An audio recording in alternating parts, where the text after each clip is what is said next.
शुरू अल्लाह के नाम से जो नहायत मेहरबान रहम करने वाला। अस्सलाम वालेकुम नाज़रीन, आप देख रहे हैं मेरा यूट्यूब चैनल और मेरा नाम है मोहम्मद हारून। आज कुछ जो है मजीद डेवलपमेंट हुई है और वो है सारम बरनी केस में। सारम बरनी को जो है 3 रोज़ कबल FIA कराची ने अपनी हिरासत में लिया था। इन पर यह इल्ज़ाम लगा था कि इन्होंने नौमौलूद बच्चियों की पाकिस्तान से अमरीका स्मगलिंग की है और ये जो शिकायत मौसूल हुई थी ये अमरीकी कौंसल खाने की जानिब से हुई थी, जिसके बाद लाहौर पाकिस्तान के अंदर FIA मुतहरिक हुआ और फिर जब सारम बरनी पाकिस्तान पहुंचे अमरीका से तो इन्हें एयरपोर्ट पे FIA हुकाम ने हिरासत में ले लिया। 2 रोज़ कबल जो है इन्हें जुडिशल मजिस्ट्रेट शर्की की अदालत में पेश किया गया। 2 रोज़ा इनका जिस्मानी रिमांड दे दिया गया। इस दौरान FIA ने कहा कि मजीद रिमांड दें ताकि हमने इनसे कुछ चीज़ें उगलवानी हैं, हमें डर है कि ये शाहिद को कहीं ज़ाया ना कर दें। तहम ये बातें चलती रही। अदालत ने 2 रोज़ का जो है वो जिस्मानी रिमांड दिया और उसके बाद 2 रोज़ तक सारम बरनी FIA की तहवील में रहे। सारम बरनी से इस हवाले से FIA ने तहकीकात भी की और वो तहकीकात मैंने अपने गुज़िश्ता व्लॉग में आप को शेयर भी किए। इनका इब्तदाई बयान भी रिकॉर्ड किया गया। कल जब इनका जुडिशल रिमांड ख़त्म हुआ तो फिर इन्हें अदालत में दोबारा पेश किया गया और उसके बाद अदालत से मज़ीद जिस्मानी रिमांड की जो है वो इस्तदा की गई। FIA का कहना था कि हमें मज़ीद जिस्मानी रिमांड चाहिए ताकि जो हम इनसे मज़ीद तफ्तीश कर सकें। लेकिन ये क्या तफ्तीश हुई, क्या मामला चले, अदालत का अंदरूनी अहवाल क्या था, सारम बरनी के खिलाफ अब मज़ीद क्या ऐसे सबूत आ गए हैं, अदालत में ऐसे क्या होश रबा इंकशाफात हुए कि सब जो है वो परेशान हो गए। नए से नए इंकशाफात जो है वो सामने, किसी ने सोचा भी नहीं था कि सारम बरनी ट्रस्ट से मुतलिक ऐसी बातें जो हैं वो सामने आ सकती हैं या इस किस्म के काम में वो मुलविस हो सकते हैं। ये तमाम चीज़ें जो है आज आपके सामने रखूंगा। इसके अलावा इनकी अहलिया का नाम भी बीच में आया।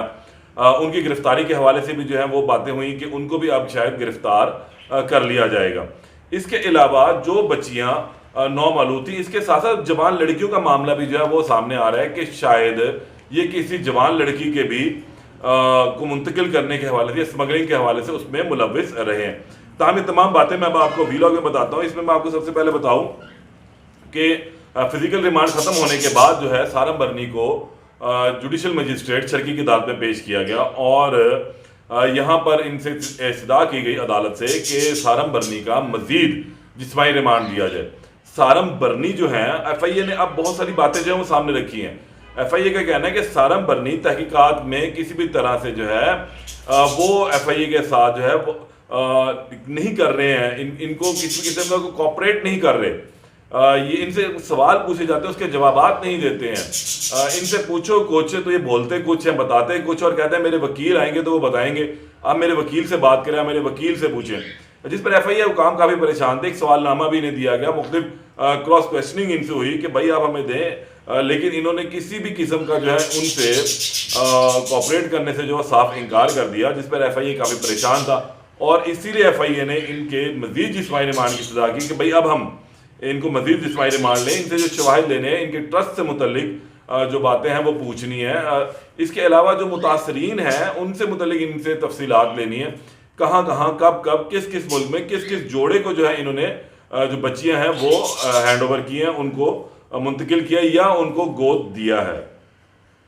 अच्छा, इस दौरान जो है FIA ने एक नया इंकशाफ किया, वो ये था कि एक बच्ची जो है उसकी वालदा अफशीन जो है वो अदालत में पेश हो गई आज और उसने बताया कि अफशीन ने बच्ची जो है मदीहा नामी औरत को दी थी और फिर मदीहा नामी औरत ने ये बच्ची बुशरा को दी और बुशरा ने फिर सारम बरनी ट्रस्ट के हवाले की और सारम बरनी ट्रस्ट ने लिखा कि ये नौमौलूद जो है वो लावारिस है। असल मामला यहाँ से शुरू हुआ। ये हया नामी बच्ची के हवाले से गालबन बात हो रही है और इन्होंने जब अपने ट्रस्ट में लिख दिया कि अब उसके अंदर के जनाब ये बच्ची जो नौमौलूद है ये लावारिस है, इसका कोई आगे पीछे नहीं, कोई वालिद नहीं, कोई रिश्तेदार नहीं, वट एवर, ये कहीं से भी मिल गई या कोई इसको छोड़ गया यहाँ पर, इस किस्म के मामला जो है उन्होंने लिख दिए। तो फिर FIA ने कहा कि जनाब ये बहुत सारी चीज़ें मौजूद हैं, अदालत से दरख्वास्त की कि हमें इसका जिस्मानी रिमांड दिया जाए मज़ीद, क्योंकि 20 से ज़ायद केसेज हैं जिनकी इनसे तफ्तीश करनी है और ये किसी भी केस के अंदर जो है वो इनसे मदद नहीं लेते, इनसे कोऑपरेट नहीं करते हैं, तो इसलिए इनको जो है वो दिया जाए। इस पर अदालत ने इस्तफसार किया कि ये जो आप बात कर रहे हैं कि बच्ची गोद दी गई जिसको अडॉप्ट किया गया, उसको जो है गोद लेने वाले ने कोई पैसे भी दिए हैं, और अगर दिए हैं तो कितने पैसे दिए हैं, जिस पर FIA ने अदालत को बताया कि $3000 जो है वो गोद लेने वाले ने दिए थे। और जिस पर अदालत ने पूछा कि भाई कुछ सबूत है या ऐसे हवा में आपने कह दी कि $3000। अगर हम $3000 की बात करते हैं तो डॉलर का रेट इस वक्त अगर हम राउंड फिगर में लगा लें तो वो 300 रुपया, लेकिन मतलब 270-80 रुपये के दरमियान, 78 रुपये के दरमियान इस टाइम पाकिस्तान में ट्रेड कर रहा है डॉलर। अगर हम राउंड फिगर रखते हैं तो वो 300 रुपये कर लेते हैं, तो $1000 का मतलब है कि ये आपका 3 लाख रुपया बन गया, और $3000 का मतलब है 9 लाख रुपया। अगर हम उससे थोड़ी जाएँ तो 7, 7.5, 8 लाख रुपये के करीबी अमाउंट बनती है जो गोद लेने वाले ने इनको दी है। जिस पर अदालत ने पूछा कि भाई सबूत है, तो उन्होंने कहा जी हाँ, हमारे पास वैसे तो भी कोई सबूत मौजूद नहीं है, लेकिन हमने अमेरिकी हुकाम से इसका डिजिटल और फाइनेंशियल रिकॉर्ड जो है वो मांगा कि हमें दिया जाए, जो $3000 की ट्रांसफ़र हुई है, ट्रांजैक्शन हुई है, उसका हमें जो है रिकॉर्ड दें। जैसे वो हमें देंगे तो हम इस पर मज़ीद कार्रवाई करेंगे और इसको रिकॉर्ड का हिस्सा भी बना लेंगे।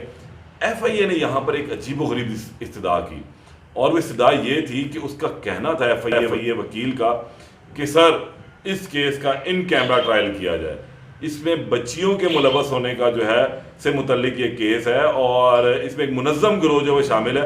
ओपन कोर्ट में जब इसकी समाअत होगी तो बातें लीक हो जाएंगी, हम जो डाटा देंगे वो लीक हो जाएंगे। इन कैमरा अगर ट्रायल आप केस की समाअत करेंगे तो बहुत सारी चीज़ें हम आपको बता सकेंगे और बाहर जाने से रुक जाएंगे, स्पेशली मीडिया तक जो है वो नहीं पहुँचेंगी। तो हम अदालत ने जो है ये दरख्वास्त मुस्तरद कर दी इन कैमरा ट्रायल की, और इनका जो है जो जिस्मानी रिमांड मांगा था FIA ने, वो भी अदालत ने जो है वो इस्तिदा मुस्तरद कर दी, और सारम बर्नी को 14 रोज़ा जुडिशल रिमांड पर जेल भेज दिया। अच्छा, अब इसमें जो है एक और अहम बात आई कि सारम बर्नी के जो वकील हैं फिर वो मैदान में आए, सामने आए, और उन्होंने अदालत को बताया कि जो FIA हुकाम है ये बच्चियों के वालिदैन से रब्ता करते हैं लोगों से, और उन्हें डरा रहे हैं, धमका रहे हैं, और उन्हें कह रहे हैं कि हमारे मुताबिक जो है वो बयान दें। हमसे खुद एक बच्ची ने, उसके वालिदैन ने रब्ता किया और कहा कि हमने बच्ची खुद दी है, और FIA तकरीबन 2.5 माह से जो इसकी इंक्वायरी कर रहा है, लेकिन अभी तक इनको कुछ मिला नहीं है। हवा में ये तीर चलाई जा रहे हैं और अंधे निशाने लगाए जा रहे हैं कि शायद कोई एक तुक्का जो है वो जाकर बैठ जाए। और दूसरे पर उनका कहना था कि सारम बर्नी पर जो इन्होंने इल्ज़ाम लगाया है कि सारम बर्नी इनके सवालों का जवाब नहीं दे रहे हैं, इनसे कोऑपरेट नहीं कर रहे हैं, तो जो सवाल मुनासिब होगा उसका जवाब दिया जाएगा। ये हर जो बेतुकी बात जो पूछ रहे हैं, और साथ में सारम बर्नी पहले कह चुके हैं और अभी भी वो ये कह रहे हैं कि मेरे पास तमाम शवाहिद मौजूद हैं, मेरे मोबाइल में है। जब इन्होंने मुझे कॉल की तो मैंने कहा कि मैं मुल्क से बाहर हूँ, मैं वापस आऊँगा तो मैं आपके तमाम सवालात के जवाब भी दूंगा, और फिर इसके साथ साथ आपको तमाम शवाहिद भी प्रोवाइड करूँगा। लेकिन इसके बावजूद जो है इन्होंने इनिशियल इंक्वायरी पर इन्हें गिरफ्तार कर लिया है। अच्छा, इसमें फिर अदालत ने एक बड़ा अहम नुक्ता उठाया, बड़ा अहम सवाल था। उन्होंने सारम बर्नी से पूछा कि जनाब, जो आपके पास इस बच्ची से मुतल्लिक क्या मामलात हैं, क्या आपके इल्म में था कि ये इसके वालिदैन जिंदा हैं और ये लवारिस नहीं है? तो उन्होंने कहा जी मुझे इसका इल्म नहीं था। तब अदालत ने इंतहाई मायूसी का इजहार किया और खफगी का इजहार किया और कहा कि हैरत है कि आप एक इदारे के सरबराह हैं और आपका जो इदारा है वो मतलब ख़वातीन और बच्चों से मुतल्लिक ही समाजी काम कर रहा है और आपको इल्म में नहीं है। तो ये जो बात, इससे कबल जो फर्स्ट डे में भी ये बात वो सारम बर्नी कर चुके हैं कि शायद मेरे वकला से गलती हुई है और उन्होंने लिखना कुछ था, वो लिख कुछ दिया, और यहाँ पर भी कुछ इसी तरह का मामला है। मेरे इल्म में नहीं था कि बच्ची, क्योंकि मैंने तो जो पढ़ा, मैंने जो लिख के मेरे पास आया उसी के ऊपर मैंने रिलाई करना था और यही हुआ। तमाम अदालत ने जो है इनकी अब जुडिशल रिमांड पर इनको जेल भेज दिया है और साथ ही जो इनकी दरख्वास्त ज़मानत दायर हुई थी उस पर FIA को नोटिस किया और फ्रीकैन को नोटिस करके 10 जून के लिए जो है वो तलब कर लिया, यानी कि पीर के रोज़ जो है इनकी दरख्वास्त ज़मानत पर समाअत होगी और फिर पता चलेगा कि आया इनकी ज़मानत हो सकती है या नहीं हो सकती। 10 जून का भी इंतज़ार रहेगा। इस केस में मज़ीद जो अपडेट होती है उससे आपको दोबारा आगाह करूँगा। तब तक के लिए इजाज़त दें। अल्लाह ने के बाद।